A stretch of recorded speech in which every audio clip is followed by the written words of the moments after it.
ஆரம்பிக்கலாமா? இங்கே வந்திருக்கும் அனைவருக்கும் மாலை வணக்கம். நான் என்னுடைய பெயர் ரூபி. நான் சங்கரன் கோயில் ஆத்தேரி பிள்ளையார் கோயில் அருகில் உள்ள இலங்கை மறுவாழ் முகாமிலிருந்து வர்றேன். நான் ஒரு தையல் கடை ஒன்று வச்சுருக்கேன். ஒரு மிஷின் வச்சு தையல் தைச்சி கொடுத்துட்டு இருக்கேன். அது மட்டும் இல்லாமல் ஒரு 3 மிஷின் போட்டு தையல் பயிற்சியும் கொடுத்துட்டு வரேன்.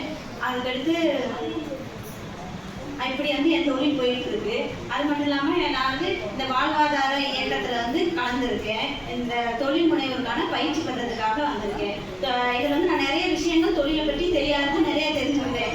அதாவது தொழிலோட யுக்திகள் என்னென்ன, தொழிலோட வகைகள் என்னென்ன, அதுக்கடுத்து தொழிலை எப்படியெல்லாம் நம்ம விருத்திப்படுத்தலாம் அப்படின்றத நான் நல்லா தெரிஞ்சுக்கிட்டேன். அதில் எனக்கு ரொம்ப பிடிச்சது என்னென்னா தொழிலோட யுக்தியில், அதாவது நான் வச்சிருக்க தொழிலை நான் எப்படி விரிவுபடுத்த போகிறேன்றத அவங்க சொன்ன மாதிரி தொழில் யுக்தியில் 3வது யுக்தியான அந்த ப்ரொமோஷன் சொன்னாங்கல்ல, அதை என்னுடைய தொழிலில் பயன்படுத்த போகிறேன். ஏன்னா நான் ஒரு மிஷின் வச்சு 2-3 மிஷின் வச்சு தையல் பயிற்சி கொடுத்துட்ருக்கேன். இதே நான் ஒரு 4-5 பேரை வச்சு தையல் அவங்களுக்கும் தைக்கிறதுக்கு வாய்ப்பு கொடுக்கணும். அப்படி நான் என்னுடைய வேலைகளை பெரிய அளவில் நான் சாதிக்கணும்னு நினைக்கிறேன். அது மட்டும் இல்லாமல் இதில் நிறைய விஷயங்கள் தொழிலை பற்றி தெரிஞ்சுக்கிட்டோம்.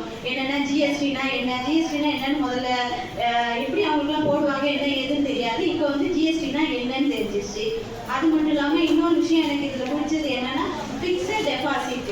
2 லட்ச ரூபா நம்ம டெபாசிட் பண்ணிட்டோம்னா நமக்கு பேங்க்ல சூரிட்டி இல்லாமலே லோன் கொடுப்பாங்க அப்படின்றத இதன் மூலம் தெரிஞ்சுக்கிட்டேன்.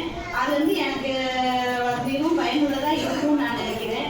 அது மட்டும் இல்லாமல் அப்புறம் பிஸ்னஸ் மாடல்னா என்ன, பிஸ்னஸ் டு பிஸ்னஸ் எப்படி பண்ணணும், பிஸ்னஸ் டு கஸ்டமர்ஸை எப்படி பண்ணணும் அப்படின்றத தெரிஞ்சுக்கிட்டேன். வேற திட்ட படிவம் அதை பற்றி தெரிஞ்சுக்கிட்டேன். அது மட்டும் இல்லாமல் என்னுடைய தொழில்களில் நான் செலுத்தி நான் இதோட சிறந்த தொழில் முனைவராக நான் வர்றேன். அது மாதிரி நீங்கள் கலந்துக்கிட்ட 50 பேரில் 30 பேராவது தொழில் முனைவராக ஆகணும். இதுதான் என்னுடைய விருப்பம். இந்த வாய்ப்பு கொடுத்த அந்த வாழ்வாதார இயக்கத்துக்கும் நன்றி.